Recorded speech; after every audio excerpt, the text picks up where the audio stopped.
here talking with Jacob Burns and Zachary Burns about their film Shifter, which is in deadCenter Film Festival this year. Hi guys, how are you? Doing good. How are you doing? Doing great. Good. Can you guys give a short description of the film so that people who don't know what it is or what it's about have a little idea of what we're talking about today?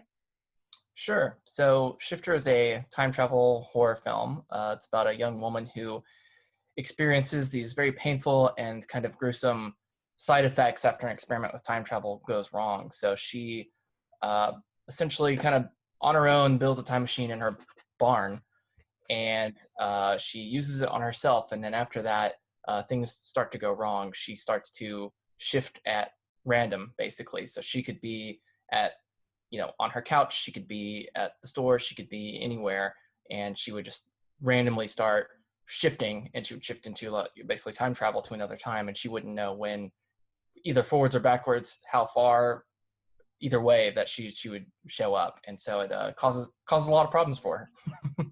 I can imagine. Yeah. Movie sounds weird. I should check it out. Yeah. Where did the idea come from? Like, how did it pop into your head? How did it come about? And how did you decide what the ways of shifting, like what that meant and how that would come out visually? Yeah, for sure. So it kind of started out like I've always been a fan of time travel movies and have always thought it would be cool to make one, but I wanted to do something that kind of set us apart and didn't want to just remake movies that I had already seen.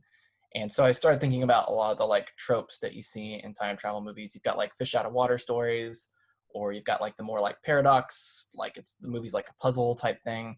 And then you've also got movies where someone needs to go backwards in time or forwards in time, trying to stop some major horrible tragedy from happening or something. And so we see those three kind of approaches to time travel over and over again in movies, and there's nothing wrong with that. They're great, but we just wanted to see if there's something else. And we just kind of realized, well, what's the horror of time travel? We haven't really seen that. And so I kind of brought that up with Zachary, and we ended up spending 3 hours at a Taco Bueno one night talking about what a time travel horror movie could be. We just kind of started with that, putting those two genres together, basically. And through our conversations that night, we kind of came up with this idea that what if time travel was painful? Just on a base level, just considering what time travel. It had nothing to do with just eating Taco Bueno. I don't want to besmirch the good name of Taco Bueno and our inspiration for Shifter. Of course, yeah. Where was I? Oh yeah, so your body's being broken down and put back together, and just that sounds painful. Sounds like it'd be awful. And so just kind of expanding from there, and then from there we went to came up with the idea of well, what if it was random? You don't have to be in a time machine. It just happens when it happens, and you can't stop it. So that was kind of what we came up with that first night, and then from there we just kind of started thinking about okay, well, how does that, coming from that angle, how does that affect a character and affect a person? What kind of character would be the best way to present all of this? And that was kind of what led us down the path. So when I first heard about this movie and read about it, I thought it was a sci-fi film. Uh-huh. And yeah. it sort of is, and it sort of isn't. And yeah. I like that you guys are melding sci-fi and horror together.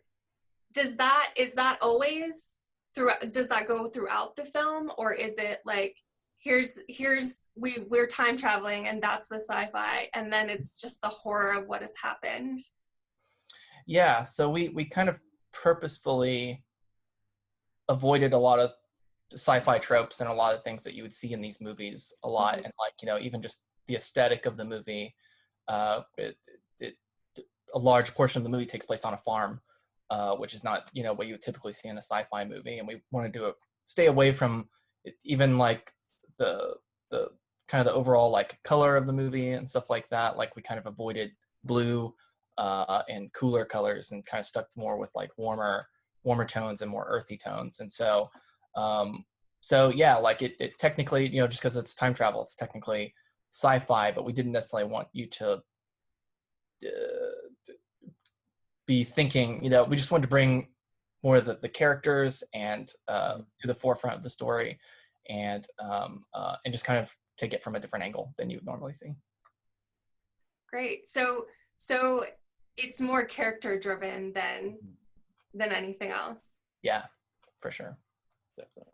Are there other important characters that are present throughout the film, or is it mostly focusing on the one main character? It is almost a one-man show following Nicole Fancher was the lead actor playing the character Teresa, and she is in almost every single scene. I think there's like maybe 2 scenes that she's not in, which was a maybe interesting challenge shooting, which Zachary could talk about from a producing angle. But yeah, it's there are definitely like supporting characters that show up throughout. There's one character played by Ashley Mandana's character named Blake, who's kind of a really important character for Teresa and her relationships. But a big part of the story is that she's a very socially awkward person, and so she has a lot of struggles connecting with others, and that kind of played into was kind of an extension of this whole metaphor of if you're shifting through time at random, it's going to be really hard to form relationships with people, and so that kind of played out in various aspects with the other characters that she interacted with.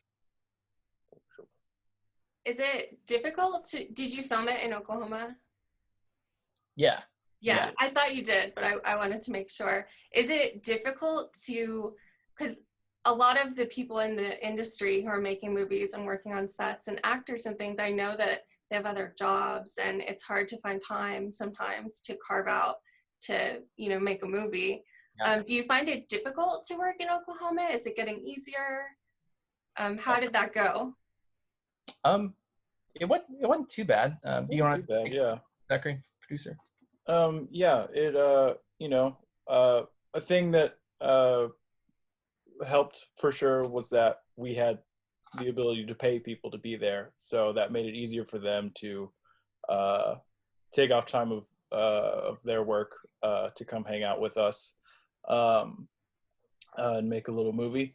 But really, like, in all our years making movies here, we've never really had too many struggles of anything being that specifically this is Oklahoma and people don't want people to make movies here. Like that's never really been an issue. Some people, if you first approach them, like you want to use their location for the movie, sometimes they're a little initially wary of you, of like, who is this guy? They want to do what at my place? But kind of once they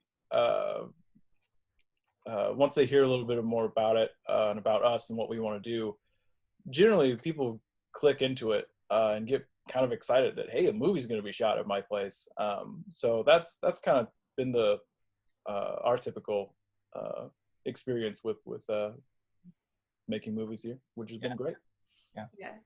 How much does Oklahoma inspire the way that you film and maybe the stories that you want to tell in different films and in your work in general? Yeah, that's a great question. Mm-hmm. I think one, like, just there's so many like great people here and great crew and great cast, and like there's just a ton of talent, and not only are they talented, they're just like fun to be around, and so that's always very exciting. We have a very supportive and very engaged industry, so a lot of basically everybody wants everybody else to succeed. There's not as much competition as I think there are in maybe some other film markets, and so that's always very exciting. Being on set is the most fun because you just get to hang out with a bunch of cool people for a couple of weeks. And then beyond that, like Zachary said, like some people might be a little worried just because they just haven't been through the process of letting a movie film there or whatever. But once they kind of understand everything, there's a ton of excitement, and they're very, they might even end up being extras in the movie or stuff like that. So, and then Shifter in particular kind of takes more advantage of like kind of the Oklahoma landscape. We've made another movie called Electric Nostalgia, but Shifter kind of more prominently features Oklahoma and like the farms, and like we get some good, a lot of local businesses. We shot partly in Guthrie, some in Oklahoma City, and a couple of days, or at least one day in El Reno. And so, it's just, it's a great look. Like Oklahoma's great to film at just because there's just so many options. We've got like urban areas, we've got farmland, if you needed a desert, there's a desert. Like there's just all kinds of things that you can utilize in the state. And then plus, just most importantly for me, just the people are really great. Yeah, I sort of got the impression that the film is more like Black Mirror than like, The Matrix or something. You think of sci-fi or horror films where they're set in like one location and it looks a specific way, whereas Black Mirror kind of brings it into the real world, sort of. And these are the ways that we maybe go above ourselves a little bit, and how that can go wrong. Yeah. Yes. That was a part of it. Like I really have been attracted to films and stories that really like kind of put the characters first, and maybe put the like sci-fi and horror on slightly lower priorities. They're still obviously important, but just how can this actual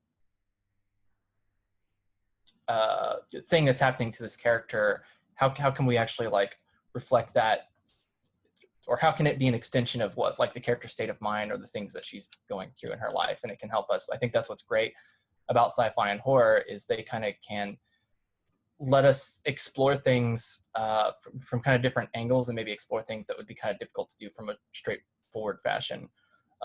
So like this movie kind of uses time travel as kind of a metaphor for just, various things, like, just being isolated, grief, depression, anxiety. We kind of used it as kind of just like, here's kind of a visual way to express some of those things that, people deal with every day. Yeah, it seems very timely now too, with everything that's going on. Yeah, there's a lot of anxiety. A lot of aloneness and isolation, and Yeah, absolutely. Definitely. Yeah, we didn't, we made it before all that was happening, and so it's fascinating. You're not the first one that's pointed out. They're like, it kind of feels like a coronavirus movie. I'm like, put that together. I find the main concept really interesting. Like, time travel would hurt because you're physically moving from one space to another space without walking away or driving there, or I'm a fan of Outlander, and nice. When people time travel, it's like that. It's very chaotic, and they're lost in the darkness kind of, and it's very painful, and they feel like they're being ripped apart. When I watched the trailer for your film, the most fascinating part to me was when she had her hand on the window, and then her hand started kind of like disappearing or disintegrating, but it looked painful, even though that's all you could see. I'm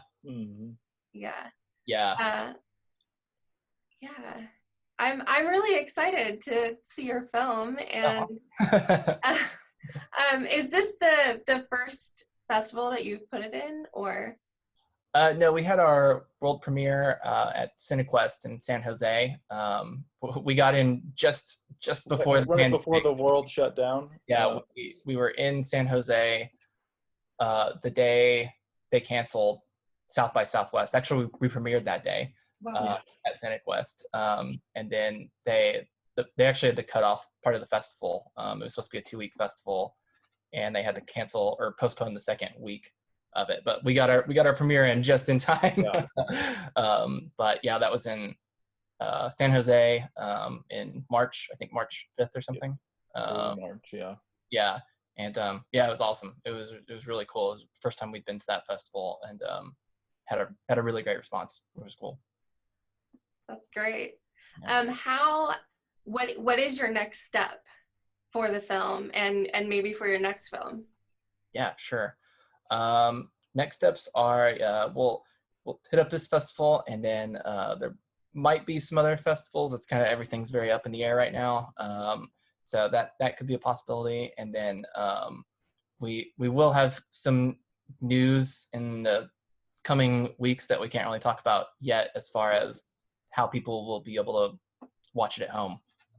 So that'll be coming soon. It's very cryptic, but yeah. But it's great. Trust us. Yeah. It goes with the theme, you know, the sci-fi horror theme. Exactly, yeah. Yeah. I don't know. Surprise. What a good surprise. Yeah. Yeah. Great. Was there anything else you all would like to talk about the film that maybe I didn't think of covering, or? Is there anything from the producer side, Zachary, you want to talk about? I mean, I think you hit all the good stuff. Cool.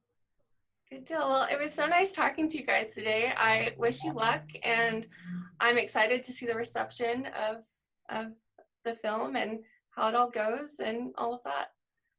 Awesome. Great. Thank you Yeah. so much for having us.